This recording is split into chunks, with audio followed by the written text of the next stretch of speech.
something then? Before you bounce? Okay. What? Fuck. Alright, peace out, guys. What a dick. Fuck! Man, I heard that motherfucker. Fuck you. The shit. Oh, I love it. I'm How with many you. Jews did your grandparents kill? What? How many what did I kill? I said, how many Jews did your grandparents kill? None, I presume. None. None. Alright. What's the topic du jour anyway? Well, basically what we've been doing the last few days is look at the skeptosphere, how it came to collapse, how everything went to shit, what the future brings, and what content people like me should make in the future, and what people expect from me, if I should go do political content again. But more importantly, I guess, is what went wrong, what mistakes should not be repeated. And I'm actually looking forward to having you on one of these conversations, LSP, because your background story is completely different to everyone else's, because you are the only one in this little group of us who was not a Sargon fan. You were never a Sargon fan. You came into this to us as someone from the left-leaning community who didn't like Sargon from the start, I guess saw where shit was heading, was right about it, but doesn't want to join BreadTube either. So I'm really looking forward to your input whenever you find the time. Yes, please stay quiet, you piece of shit. I bet he's not even here anymore. He's just fucking with us. I'm just being polite. Are you on your phone? Shilbai. Yeah. Okay. Okay. Just say, Grant, you sound like you're absolutely hammered. I'm not. I just have stomach problems. Like really, really nasty stomach problems. Okay. I'm going to turn your audio, your volume up, Shilbai. So, can you say something? What? Okay. That's enough. that didn't work. Sorry. Okay. Actually, before we start, Kraut, one quick. Can you hear me now? Yep. Yeah. Okay. I'm just having a quick Okay, look. Could you just for this one? Could you just before you start off? Could you update the? Could you update my name in the description of the last video? Yes. Let me do that now. Sorry. No, it's fine. But in exchange for that, you have to kickstart the conversation now. Go ahead. Well, I'd actually like to go back to the beginning. I'd like to actually ask about how the atheist community became the skeptic community. That's what I'm curious about, because I started, right? When I started, TJ Kirk and Thunderfoot were the voices of the community. Mm-hmm. So I want to ask, how did, like, to me, like, regardless of his shortcomings, Kirk and Thunderfoot were both very well-spoken individuals who were making very clear, concise points. Mm-hmm. And how did it go from they being, the leaders of the community to fucking no bullshit, Black Pigeon speaks and fucking Sargon? I actually came into it not through Thunderfoot, to be honest, but through Aaron Ra. Ooh, yeah, I remember him. Yeah, so... Please. But that's my question. I think it hello. was. I think it was the sort of the response video form, because anyone could do it. Any bloke with a half decent mic and a picture could respond to these videos, and so you've got a massive flow of people. So you're one of the guys who agrees with me that the response video format is what caused everything to go to shit. Yeah, because it's such a low brow to rent. Anyone could come in, and then they start set with the 8 views. So would you say that what needs to be fixed for the future, if we do political commentary again, is keep a high brow, keep a high level? What I found interesting from sort of going from sort of Sargon and now sort of watching people like, but I disagree with people like Philosophy Tube and ContraPoints, but you have to agree that the production of their videos is really, really high. Yes. Which I think sort of it keeps the standard of their really high as well, because you can't just have anyone do those parts. You have to actually be prepared to put the effort in, and and you can't be condescending anymore. That's the main thing. Like if you I some time ago, these are unfinished projects that I might not even finish at all, to be honest. I started working on a response video to Philosophy Tube and to ContraPoints. And I realized really quickly that this is not something where you just can run around and make silly, dumb jokes anymore. Yeah. You can't do that anymore. You have to be serious. You have to take them serious. And that might actually be a good thing. Like, raising the level of the conversation. I think maybe if we are to bring it back, I think another thing, the response video is very much a game person, and so they could use ad hominems. They could call them, an SJW, retard, whatever, all that stuff to make it look like they were having an argument.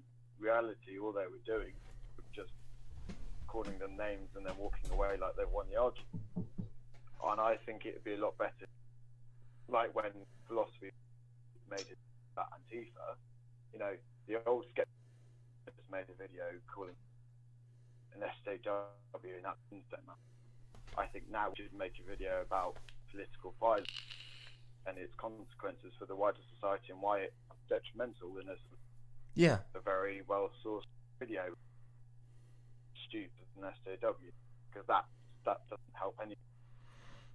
The thing that I have to bring up in this, which is something that we talked about in an earlier conversation, is why even engage in the culture war? That's a question that should be asked. Why even engage in this silly political binary of far left versus right? Why not just ignore the internet politics and pick topics out of the real world to comment on? Real politics. So, I'm not actually defending the assertion that we should engage in the culture war, but I can say why people do, which is, and even aside, my Patreon post, it's what really gets people's blood pumping, internet blood sports and response videos and look at that coke, look at that SGW, look at that fascist. That gets the blood pumping and it gets views in and gets people interested. When if you made a video going, well, let's dissect the UK's recent budget, it's not going to get the same amount of views as the SJWs are going to take away free speech. Yeah, but I could say the same about, let's talk about how alcohol abuse and addiction negatively impacted Russian society. And you might say, oh, that sounds boring, but I got 600,000 views on it. It's my most popular video so far. I think real politics can be interesting, can be made interesting, if you do the presentation right and pick the topic nicely and explain it. Agreed. And again, I'm not saying that I'm not saying that you can't make these good. Another good example is I don't know if you watched, but TLDR News. They're a news group on YouTube now, who are doing exactly that. They're talking about very generic, boring stuff, but they're doing it in such a way that's very interesting and is gaining a lot of views. So you can do it right. But what I'm saying is the reason why ultimately we go down the path of culture war, why people did, is because it was easier to get the blood pumping. As Shibley mentioned earlier, it's easier for any bloke. It's easier for any bloke with their camera to make a response video to like a Riley Dennis video than it is to dissect a deep issue in a society. Can I be heard, by the way? Or Yes. Okay. I would also like to add that it's not just that. It's not just the fact. So it's not simply the case that we have people who wanted to opportunistically make videos. Well, that came later. But this whole thing started too with people who were in the who got swept up in the quote-unquote culture war, right? Like let's not forget that those were the original issues. Somewhat, if you go back. if you go back to the schism and with the back thing with the atheist community, it happened because these so-called SJWs were taking over spaces that largely apolitical people. I'm not sure if they were taking over spaces, but what happened was, like, when I went back a few months ago and watched the old video, they came in making demands. Yes, they came in making demands. Sorry, yeah, that's a better way to phrase it. They demanded that white YouTubers stop making videos, for example. Yeah, among other things. Yeah, And I also wouldn't underestimate that there was a general that we shouldn't underestimate that there is a genuine effort to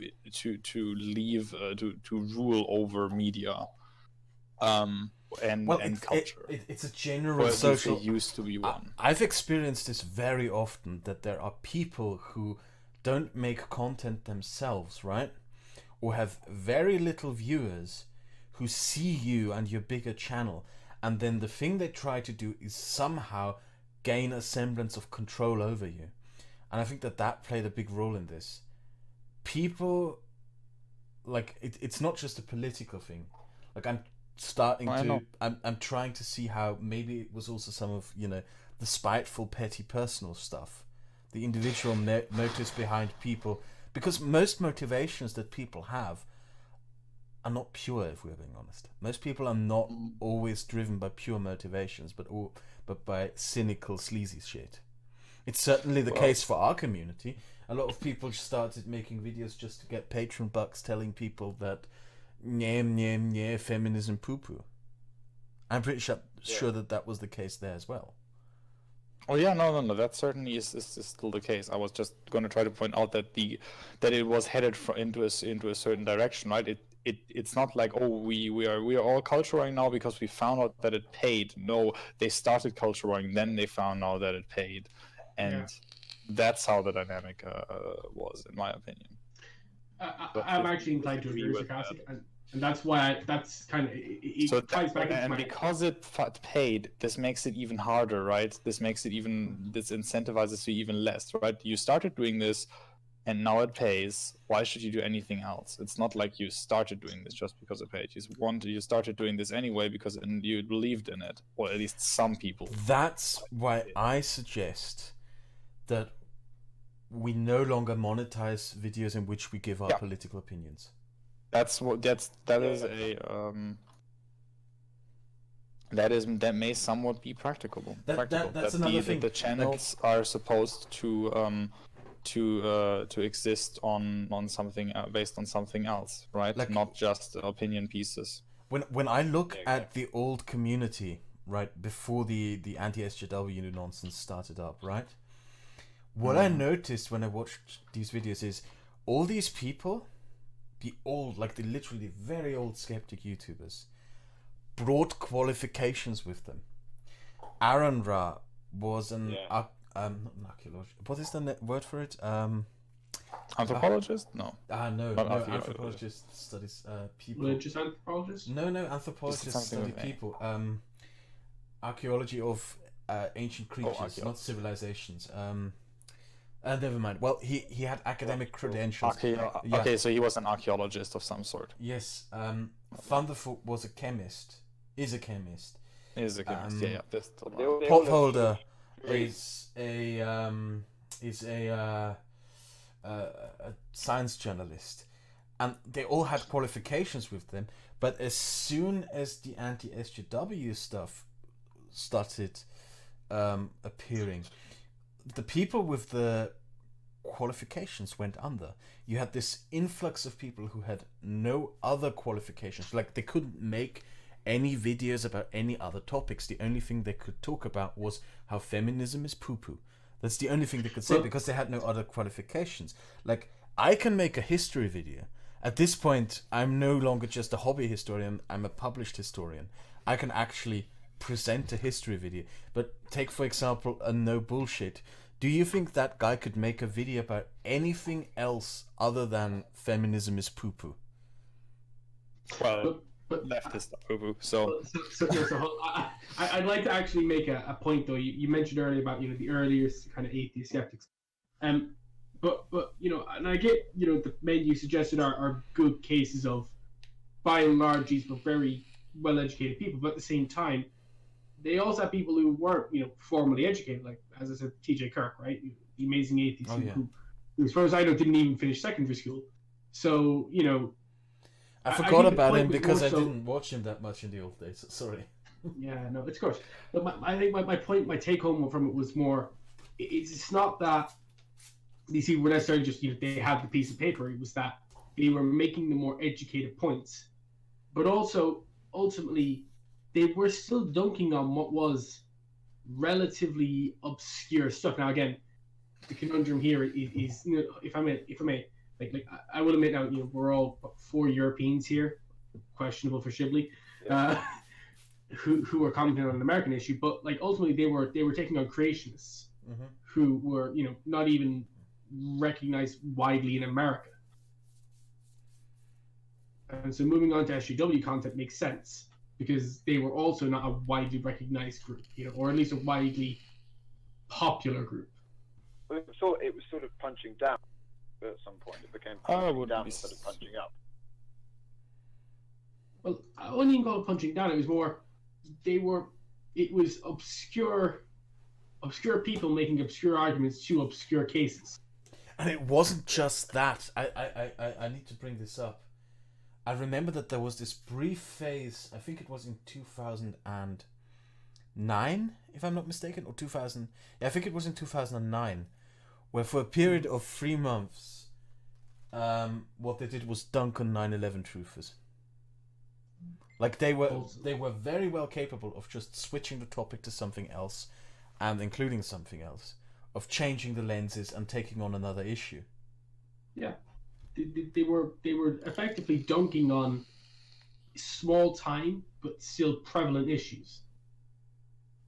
Like a 9/11 truther never, changed the US or changed a European country, but ultimately they were there and they were a cancer on society, and these people dunked on them relentlessly. Yeah, they were capable of not just doing atheism videos or dunking on creationism. They were capable of taking on other topics. I would love if we did more of it though. I get what you're saying though. But because eventually, what us sort of realised, what the SJW was that they ran out of people to sort of attack, and then they. Oh, that's a myth. That's a myth. That's a myth. I actually went through this left-wing YouTube community and browsed through the various YouTubers that make videos in that community, and had this weird realization that, for example, Baring and Co. and Sinatra Says and you name it, they used to make a shit ton of videos about a specific set of people, which included mainly one person, Riley Day Jennings, right? Who at this point I think has 80k subs, back then had around 40k to 30k subs, and they always picked on that person. They always picked on Riley Day Jennings. And then 2-3 months ago I started looking into that community, and I realized that Riley J. Dennis is just a small part of an enormous YouTube community that includes channels that have hundreds of thousands of subscribers for years who make that exact same topic with similar videos about these. But Baring and Co. never took on the channels which had hundreds of thousands of subscribers. They never did that. They picked on the smaller ones. They always picked on the smaller ones. That's the revelation I had in that, and that's what also that led me to say that maybe going forward a good rule to set up for oneself is don't respond to a YouTube channel that is smaller than you. Only go for one that is bigger than you. If you want to respond to someone, if you want to do these kinds of debunkings or whatever, go for channels who are bigger than you. I think that may be a bit hard to do that on principle, but yeah, like it's a good principle, Grab. But for example, imagine you want to do a video debunking flat earthers. So you say discussing how the flat Earth myth really kind of came to prevalence in the modern era, for example, as a video idea. But when you look at it, if you look at flat Earth YouTube, which I had to sadly look at recently, you will struggle to find a channel with 100,000 subscribers. Maybe I don't even think there is one. You know, you're talking 4,000 or 5,000 subscribers, and so ultimately you would be punching down inherently. But that doesn't necessarily mean that the topic isn't worth pursuing. So, you know, practicality eventually has to come into it. Then maybe it's the repetitiveness of it. I don't know. Like, that's why I'm having this conversation. I just think that, like, making 200 videos responding to Riley DeGeneres over the course of a year is excessive, unhelpful, and stupid. Yeah. Why do you think her in particular? Was there anything that? Because I browsed through. I'm stuck on Riley DeGeneres in particular because I browsed through old content and I realized that everyone dunked on her non-stop. Just her. Yeah. While there were so many others to pick, so many other people you could respond to, everyone just focused in on her. I think I know why though. And I think it's is that she wasn't the most well-spoken individual, or that she would often make takes which were not the most sound.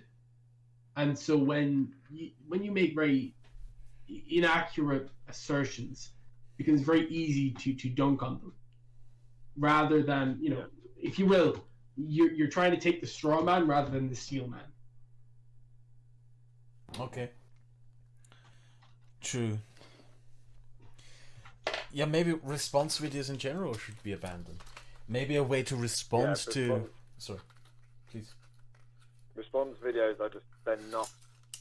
You'd be a lot better just sort of doing a post on Reddit saying, this is why I believe X, Y, and Z, instead of... Because just sort of... Then it was just a terrible format. Maybe just quoting, not quoting people directly, but saying something like, okay, some people say this, instead of quoting that person, instead of like, you know, playing a clip from that person, you just go, this, some people believe this, some people believe that, like trying to find a way around, you know, mentioning a person, if that is even possible. I think we need to just avoid drama at all costs. Drama kills any.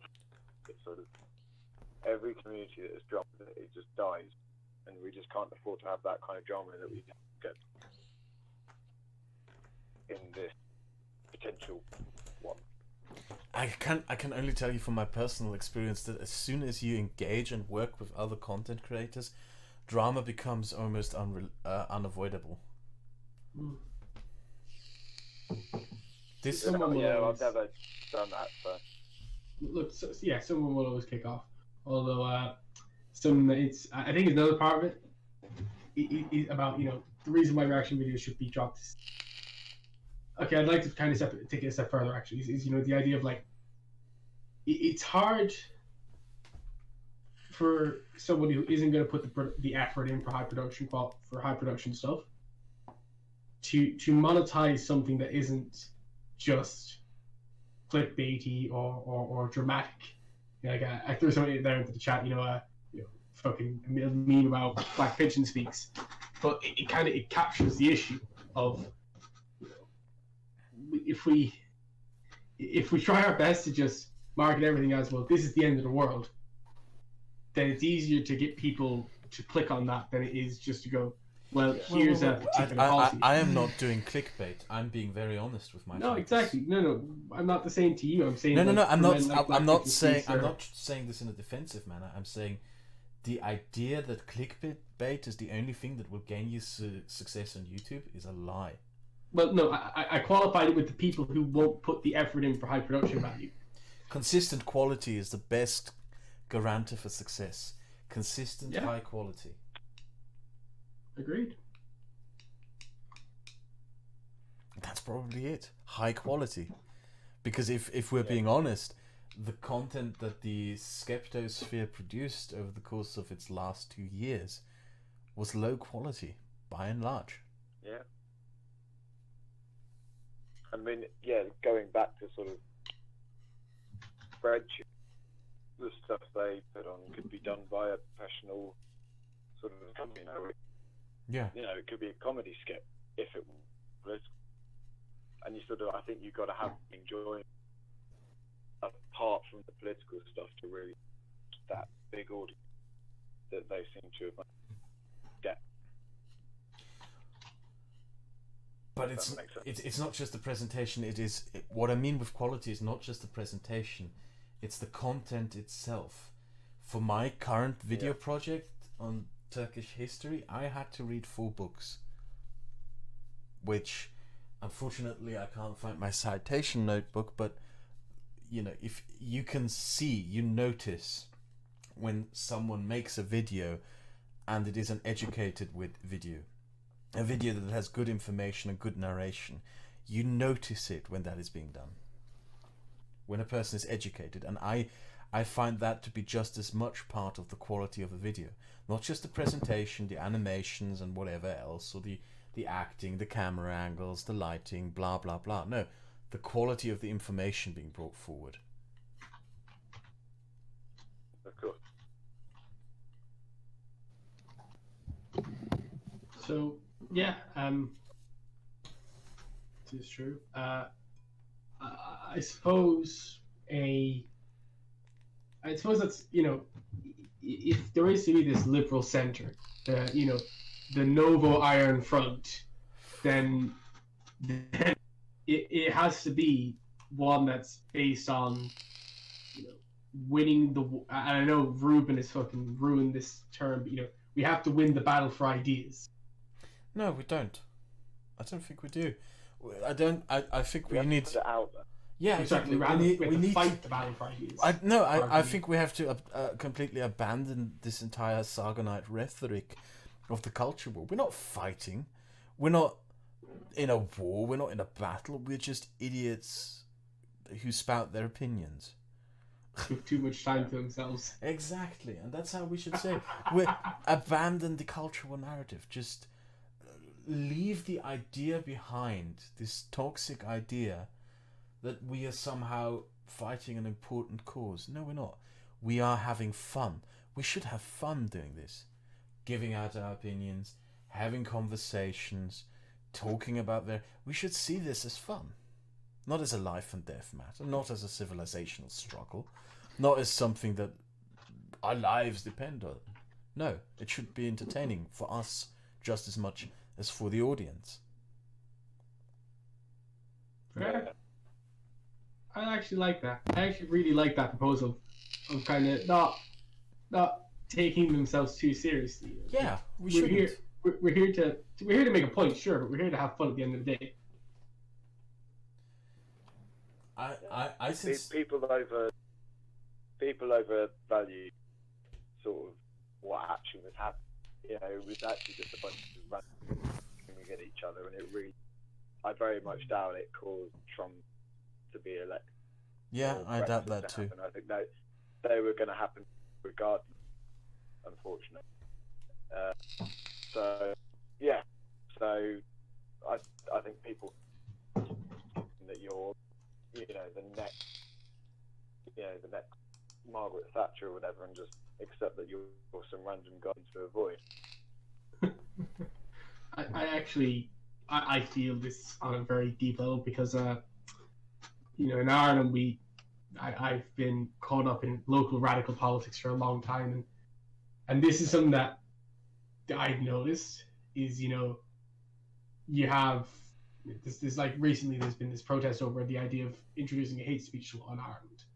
Mm-hmm. And you know, the actual specifics aren't that important, but like, you know, you have all these right wing groups, you know, fucking CCI and all this, you know, who are going out and they're protesting, we must have free speech, and you have all these socialists who come out going, no, we have to stop these fascists. And then I remember reading like a newspaper article like the day after. I was like, yes, 200 people showed up and 3 were arrested. It just dawned on me exactly like how few people actually give a fuck about the issue. Yeah. I mean, the IRA sounds more threatened than not, and that's not saying very much. So. Well, that's an issue for a different stream, and a lot more alcohol. So I'm half Irish myself, so I know all too well about the. Did any of you watch Sargon's charity stream? I think it wasn't done by Sargon. It was done by one of Aiden Simps. No, I didn't. But It was God, Sims. 2 days ago. Sargon was, I think, arguing. I'm not entirely sure, for women being forced to have kids or something, or some bullshit like that. Oh, how very liberal of you, Carl. Exactly. You know, And sure, but liberalism is I'm forcing not women to sure have if it kids. was exactly that. I think it was something like virtues of motherhood being promoted by the state and blah blah blah, or else the Muslims will come and conquer us. And and what baffled me more than like, a lot of people watched this and said, "Wow, he's gone crazy. He's gone full alt-right. He's gone full racist. Blah blah blah." But what baffled me more than anything else is how serious he took himself. How serious, like how he believed, and the reason it baffled me so much was because I did legit believe that we were fighting a cause 3 years ago. Like 3 years ago, when he talked about how we were going to change society and so forth, I actually believed him. Yeah, I believe it too. Yeah, I don't anymore. I believe we need to completely abandon that. Just have fun doing what we do. Enjoy ourselves. Yeah. I like the idea. And this is what the response video does. It poisons. It makes everyone hateful. Instead of having fun, they're going, "Oh, I need to take down these people," and you're not having fun anymore. You're just being angry, and being angry is having fun. Yeah. Do you guys mind if I go to the bathroom? I think I told Gala Lad about my fucking sushi problem. I'll be right back, okay? Just keep the conversation going. I'll keep recording. Yeah, no, of course.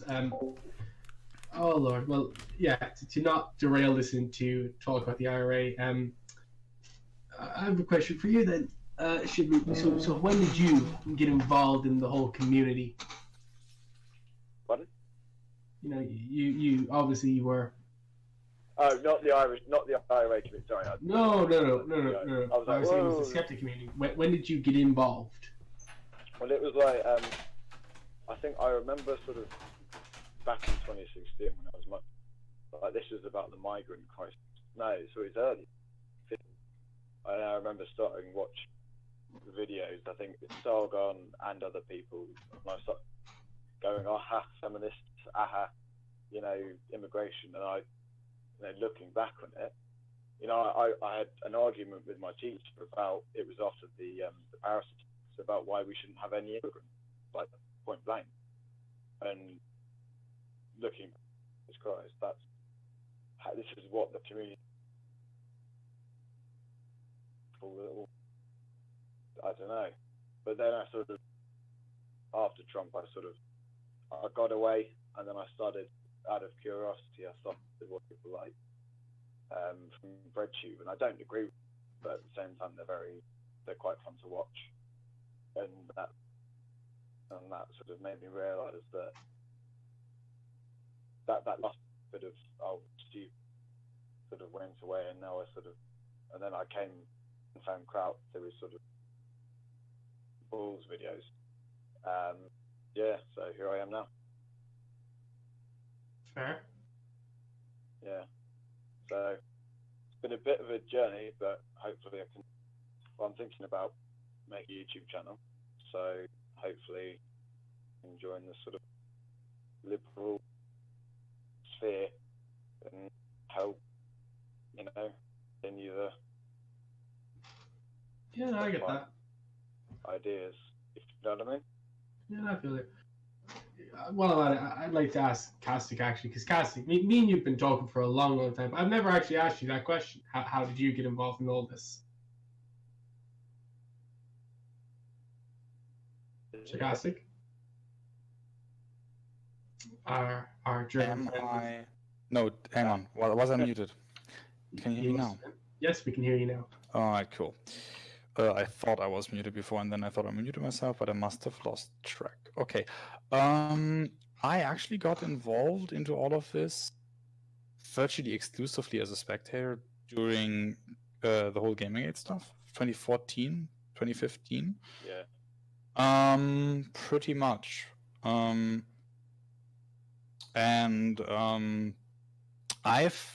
funny thing is, I had the feeling, right? I wouldn't say I realized it because I didn't believe that my assessment was accurate, but I had a feeling I couldn't shake that that many of the patterns that I was seeing with Gamergate would be playing themselves out in the real world.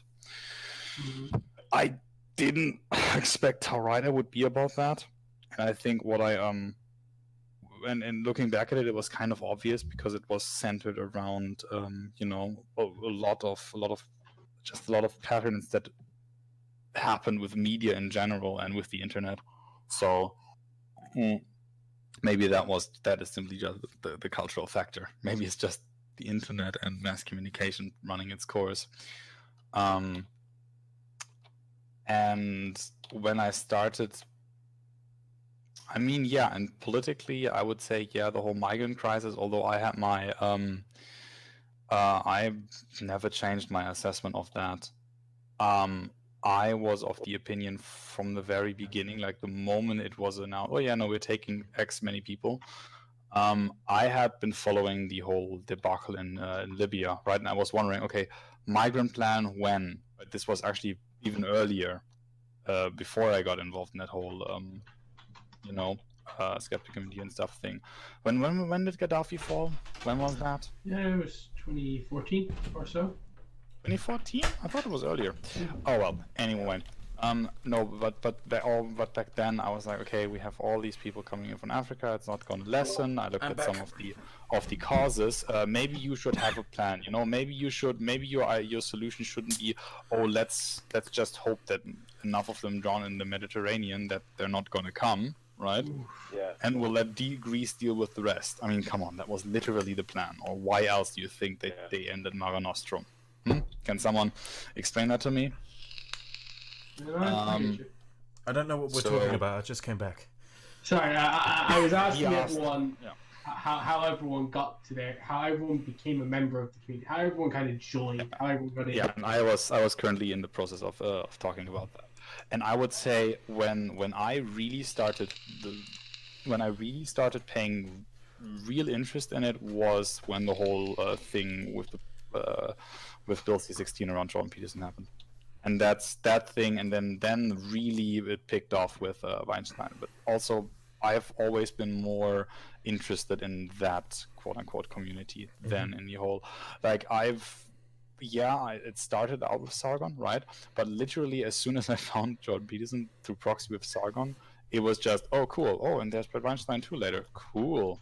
Hey, this is actually someone who's sensible on the left. And I found two, and I would say the two sensible people on the left that I found. One was ironically, well, no, not through Sargon. I'm not sure actually. No, I didn't find Brett Weinstein with Sargon. But the first one was Jana Kersner doing the whole Gamergate thing, and I began to write simply because it was, oh, cool, this is interesting. And I began to realize, like, holy shit, it's just, it's not necessarily a problem with feminism, it's a problem with this kind of feminism, and it's actually, sad that it is that way. I'm not sure who's to blame. Maybe it is the feminism's fault if they can't keep their own house clean, but that's an entirely different conversation. But yeah, in the end, I kept watching Sargon just on the side because I think This Week in Stupid, back when it was released, was it was good to have a general notion of what stuff was going on that wasn't necessarily being reported on, right?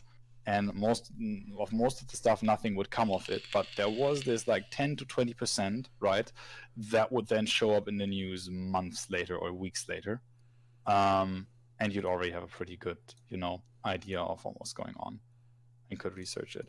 But the problem that I started realizing this at some point too, that was like, hang on, so maybe we should, maybe you should contextualize a little. Like I started noticing that people, I didn't make much of it, but I started noticing that people were maybe getting a bit too caught up in the problem and the problem in and of themselves, right?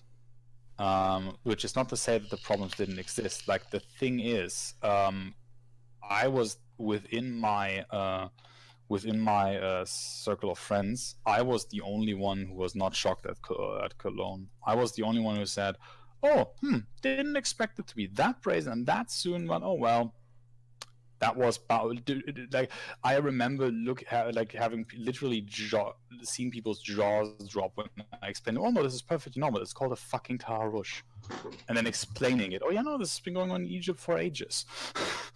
Well, not ages. That's a bit too much. And looking back at it, maybe also because I had some more liberal sentiment friends. I got accused of being right wing when I was actually holding back fairly well and stating things that would become just accepted in the mainstream a year or two later. Then again, I think people back then just didn't want to face the reality that there was a problem that had to do with Islam, which isn't to say that there's a problem with Muslims, which is the problem that I'm having with people in the community. That people think, oh no, this problem is inherent with these people. The racialization of it, yeah. Racialization of it all, it pisses me off. That really annoyed me down the road. Like, I think I was the guy who was called an Islamophobe the most in their community. But the thing is that I've never do this by some of them. Like, I've seen your Twitter rants. I'm sorry. but there is still a significant difference in that. I know there's. I see religion like a lot of people will disagree with me on this. I see religion as just a set of Bronze Age and late Iron Age ideologies. Like I've read the Old Testament. It's just a nomadic people settling and drooling out a set of rules to keep their authoritarian society together. Christianity is pretty much the same. It's not a nomadic society settling, but it's late Roman authoritarianism, I guess you could call it. And Islam is just Arab tribal politics, if you read the Quran. And it's literally Bronze Age politics trying to establish itself in the modern world. That's how I see it, and I despise it. To be fair, I think it's not all of that, but if you see it as a political force, then yes, that probably is. Yeah, but the point I wanted to get to is, I never racialized it. I never saw Saudis or Pakistanis as a people doomed to being backwards. You know, I never had this perception of it. And as time went by, people in my it's interesting to me because initially, when people like me appeared to say, "Hey, I'm part of something that was once atheist YouTube. Why don't we criticize Islam?" And then I was called racist, and then I had to point out, well, Islam is not a race. And now it is that community itself which is kind of going, maybe there is something racial about it. Maybe these people are fucking savages, you know. That's now literally how it is being talked about in our conversation. Like I don't want to, you know, this is one of my biggest. I got a run-in with Sargon over this ages ago when I explained to him why I don't like Tommy Robinson. And it's just like, I hate this idea of, okay, let's deport these people back to their desert so they can be barbarians in the desert, where in their natural environment to be barbarians. I hate that idea. I find that gross. I have a completely different approach to life. I want to see within my lifetime the Saudi monarchy collapse. You know, I want to see the Islamic Republic in Iran collapse. Well, live to 80 and climate change will take care of it for you one way or the other. Hopefully. Wholesome liberalism. You know, I remember, so I was actually born in Luton, and my mother used to, apparently, now I don't know if this is true, but from my understanding, apparently I grew up on the same street as Tommy Robinson. Ooh. Yeah, my mother used to talk about a young lad called Stephen who was a bit troubled. Oh. I don't understand how some, like, everyone of a certain race and should be deported back to where just like able to live, able to themselves Yeah, the conversation itself is nonsense. The more you think about it. Mm-hmm. I don't understand how someone like that and how they can. We talked about this in the last conversation, that one of the biggest mistakes we made was throwing out what Sargon likes to call hate facts, so like throwing out the fact that there's a disproportionate amount of Middle Eastern migrants in sex crime statistics, and throwing these stats out there without explaining, context, without explaining why this is the case. And by not explaining it why, people crept in and said, yeah, that's what Arabs racially do. Arabs are apparently genetically primed to be rapists, which of course is not the case. And there are very good explanations as to why this is the case, which are not based on racist nonsense. Yeah. It just means when you try and explain the problem with social explanation, then you just get lumped in with the racists as well, which just makes discussing it more difficult, more impossible. Well, I would say, to be fair, I think a lot of this could have been avoided too. To just shift the quote unquote shift the blame or shift that focus on someone else. We do have to remember that at least initially, right before the problem boiled over, it still is in some cases, right? The unwillingness to confront the cultural problems, right? It was or is fucking ridiculous and pervasive. I mean, let's take Britain for an example, and let's just take the fucking grooming gangs. That is, to call that an institutional scandal is a compliment that it simply doesn't deserve. Yeah. It is. But as bad as it is horrible. It is something that we had to call out, but the way we called it out made us lose the argument. Yeah. Here's the problem that I'm seeing with this. I'm not sure especially if these things continue and this could become even worse, I'm not even sure if, quote unquote, we will in the end lose the argument, but I'm not even sure if the side that points this stuff out is going to lose the argument in the end. I fear that unless the other side learns the lesson and finds a way to talk about these things, there's not going. I don't know how many of these occurrences it takes for the far right to gain real traction, as in chances at a majority, but shouldn't be that many. So, like, this should be a problem for all of society. Just think of it this way: the Cologne mass sexual assault and rape incident pretty much boosted and created the AfD. Yes, that's what I'm saying. Like, it literally one thing. Well, it wasn't one thing, right? It was multiple things, right? Very badly handled by the public. Like, I remember the protests back then. I remember the left-wing journalists saying shit like, "I'd rather have rapists than racists." Oh yes, and also, you remember the whole Oktoberfest shit? Yes. With rape. This is normal. This also happens with Germans on the Oktoberfest. No, fuck you. What the fuck? And then no, toxic masculinity. No. This is there was just one way to deal with this.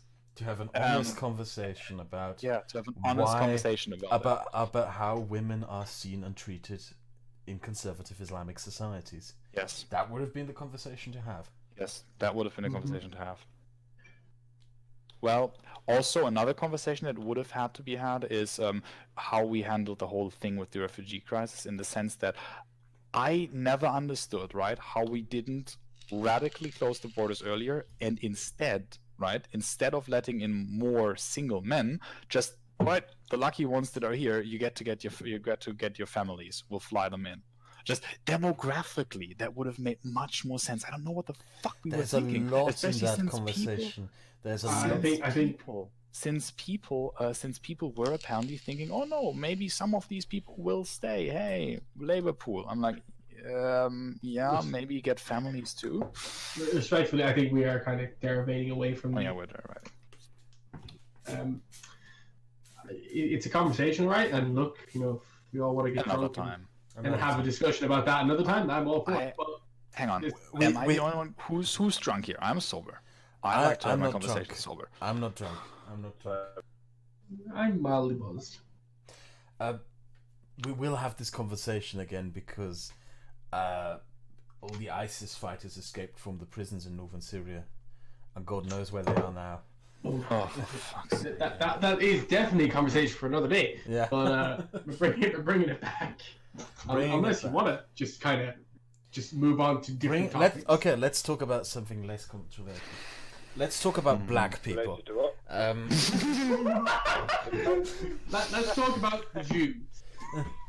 Well, no, the reason why I'm bringing this up is it's a topic that I never talked about on my channel, except for the We Was Kangs thing that I made. Oh yeah, Which- that was, by the way, hilarious. It was beautiful. But Actually, hang on.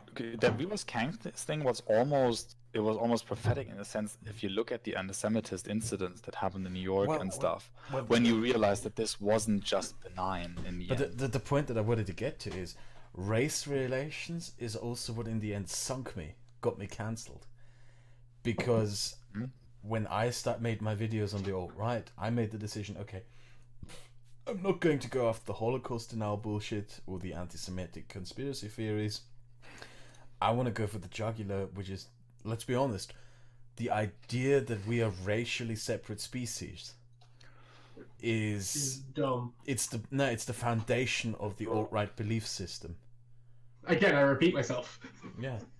And I wanted to tackle that. So in a way, race relations, tackling that topic, sunk me. Me going out there and saying, no, black people are not subhumans, is what destroyed me. Yeah. And that's interesting, isn't it? So, Or am I repeating an old topic that we discussed before, really? No, you're not repeating an old No. topic. Although maybe there's also a conversation to be had for another time.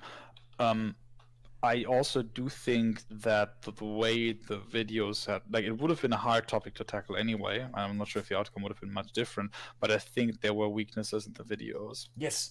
No, definitely. Severe weaknesses in the end. Definitely. The chief among them being that the way I set up to make these videos was really stupid.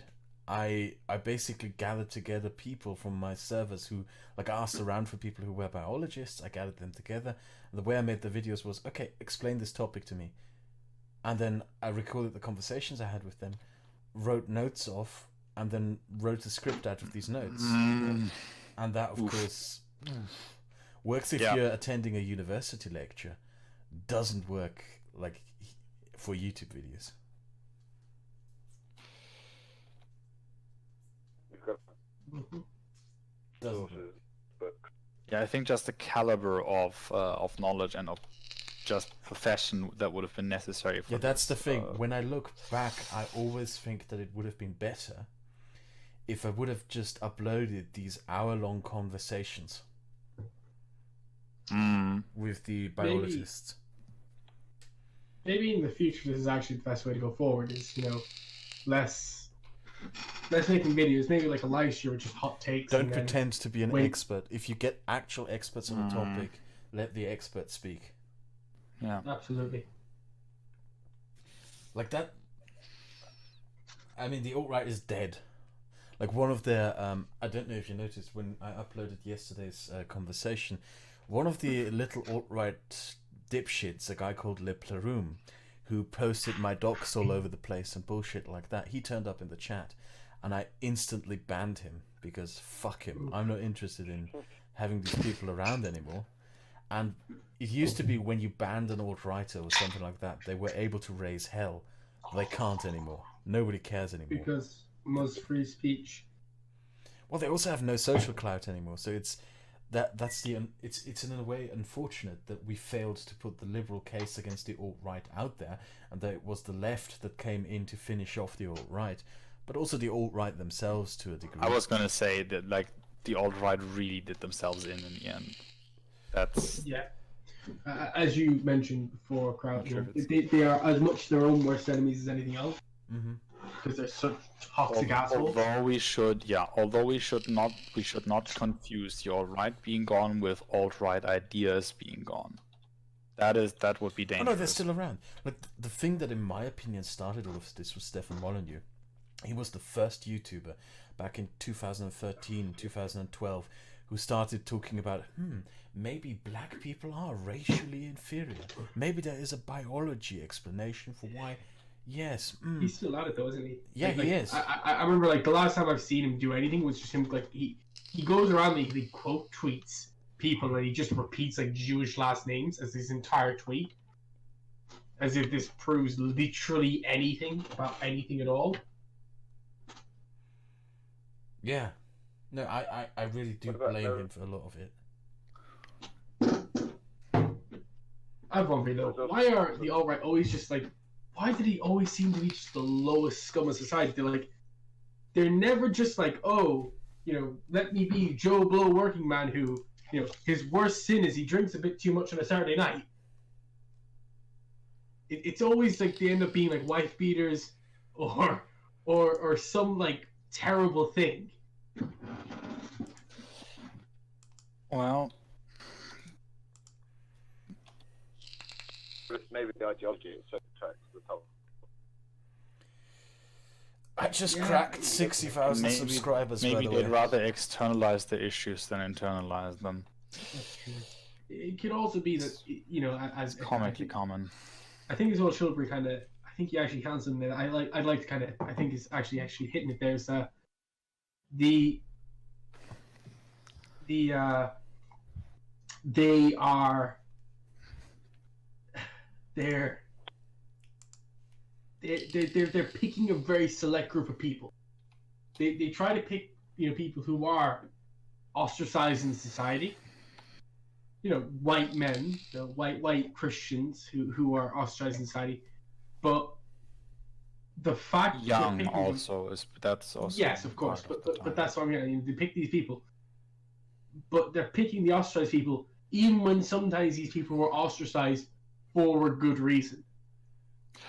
I'm going to be careful. I'm going to say careful. Be careful here, especially with saying that people are ostracized for a good reason. I think that is an idea that I'm very, very hesitant to entertain, to say the very least. That's putting it lightly. Yeah. So sorry. I will be then. No, I will be terrible. When I say rightfully so, I am referring to a very specific group of people. Which group of people? For example, wife beaters. Yeah. Ostracized. So ostracized from society, but actually, if you for their actions, not for if you ostracize a wife, you don't ostracize a wife beater from society. You either get his wife away with him, or you lock him up for being a fucking wife beater. I think this whole idea that we can simply ostracize people is a relic from the days when you could chase people off into the distance when you were still a tribe. I think the entire idea, and I think this has also been a massive weakness of the lefties, that they think that if they can just simply shun people away, right, also do that in a broad term, that then the problem will go away. It virtually never does. Well, I think this is something where we may. I think we're going to heavily disagree on that, because if you also look on how you de-radicalize Nazis, you don't do that by ostracization.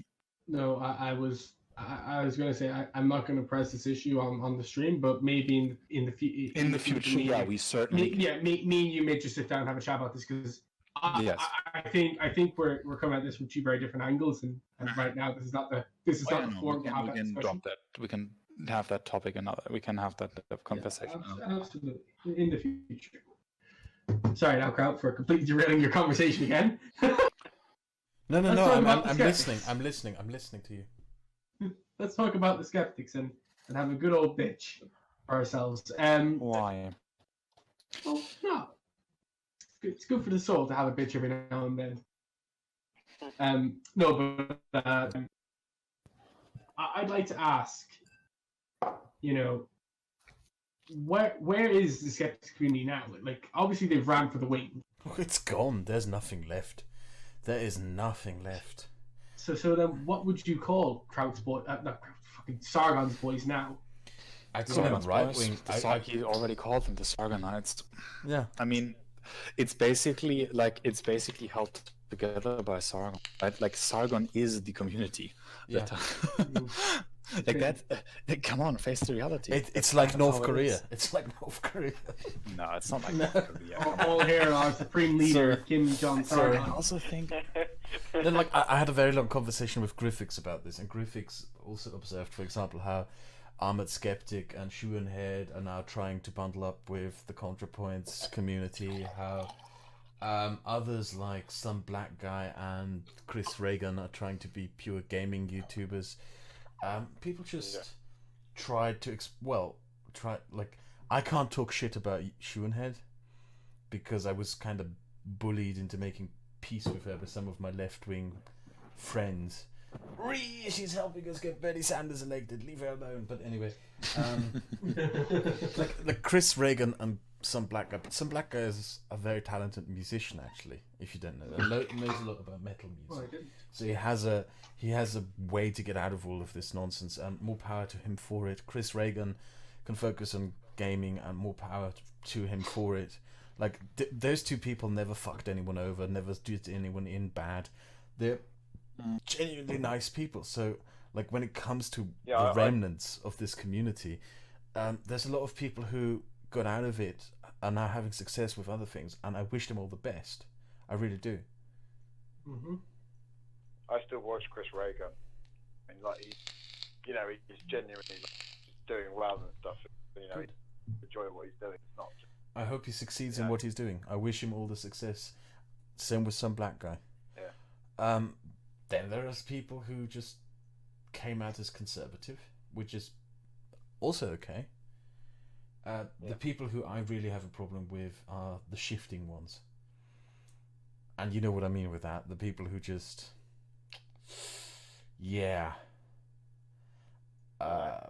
well, basically, people who 2 years ago shat on me for going after the alt-right and talking about how the SJWs are the real problem, and now are trying to join that very left-wing community that they used to shit on for several years. Those are the people who I have a problem with, and it's not because I'm sympathetic to the left-wing YouTube community. It's that's not the main motivation. The main motivation is, wow, are you a disgusting opportunist, shifting your opinions with what is popular? I find that so gross when people do that. And those are the kind of people who in the future I want to try my best to avoid. I don't want to be around people who just write trends anymore. I don't. I really don't. they've got no spine. Yeah.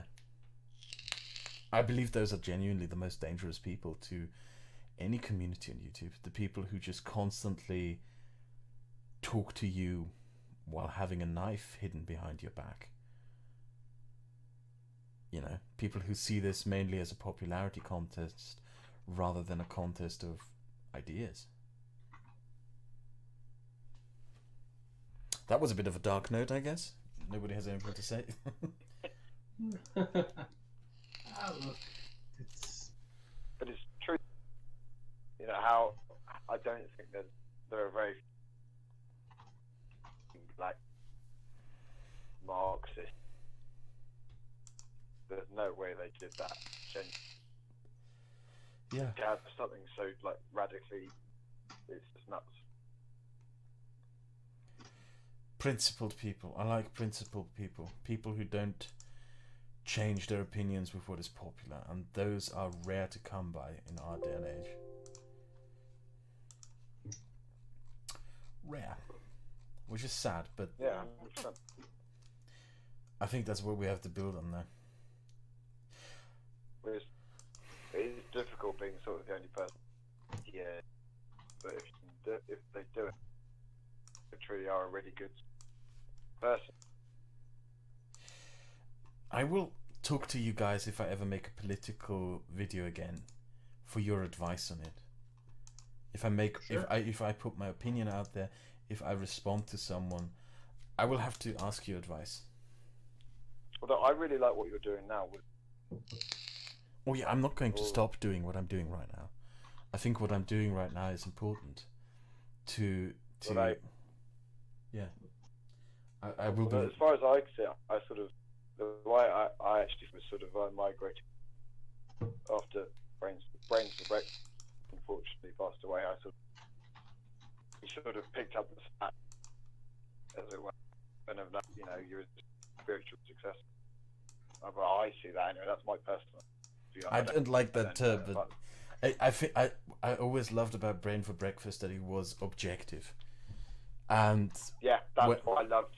That's Yeah. what I loved about him. Like, and that's what I'm trying to emulate. I don't think I'm fully there yet, but I am trying very hard to be he objective. said he in his Q&A, it's really hard to get things of a interested perspective, and that really stuck with. So if I'm going to put my gotta try and opinions get- out there, I'm probably going to do it on a second channel, or I'm going to make a really big, flaring, glaring red disclaimer at the beginning for several minutes saying, this is an opinion piece. Mind yourself, I am not objective here. You're welcome to disagree with me. In fact, I encourage you to. Something like that. Yeah, I think That's maybe something to do, actually. That when someone, like, ask people to, if they present their opinions, don't present your opinions as objective facts. Make the disclaimer, put it out there, tell people, I am giving you my opinion here. Underline that you're giving your opinion. Mm-hmm. I think, yeah, if you're gonna do a new channel or start this again, it's best to start with a clean slate, new channel, and to take it as such, Mm-hmm. and just be honest about what you're gonna do. And be Are you objective. going to keep the old videos though? I'm going to gradually start unlisting them. I'm going to make an archive playlist. Yeah. People can watch them. People are welcome to watch them.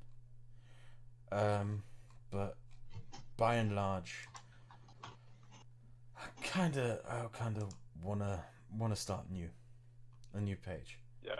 I guess we have to, and we have to figure out how we make videos now, to the extent that we can. Yeah, that's fair. It is interesting, especially with your videos, Russia, and or That was more of an opinion Like- piece, though. If we're yeah. being- But even then, you can sort of see it moved on. The bald video, the rock videos, and so they're good to keep because they're like how you progress. You know what I mean? I'm gonna say you this.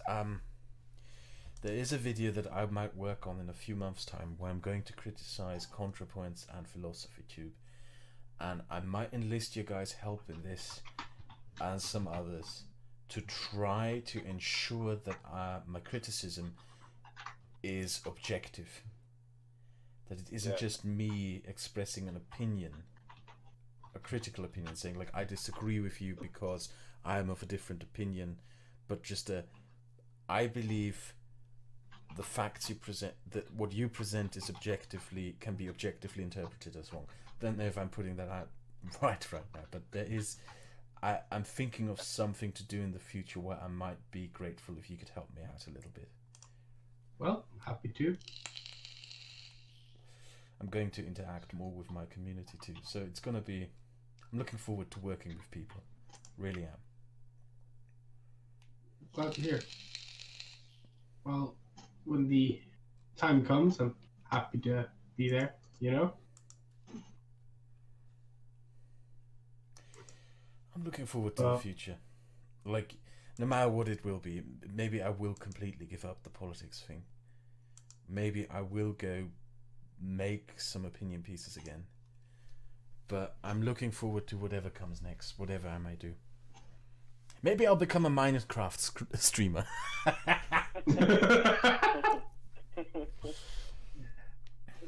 Yeah. Welcome to my Minecraft server. I will now talk about how to make the best way.